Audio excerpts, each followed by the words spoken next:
Ha? Saan pa Pablo? Ito po. Saan pa yun? Dandahan lang. Hindi ko makita kung saan yung isda eh. Ayun, lumalaban. Lumalaban, malaki yan Pablo. Yun oh, yun. Ayun na guys. Guys. Yan guys, lapis guys. O tingnan nyo guys. Oo, lumalaban guys. Ayun. Alam, malaki nga. Whoops. Tabi tayo guys, baka matamaan tayo.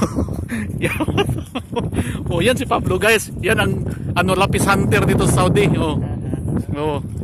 Pag mga lapis, yan talagang suki ng mga lapis. Oh. Kita nyo guys, malaki guys oh.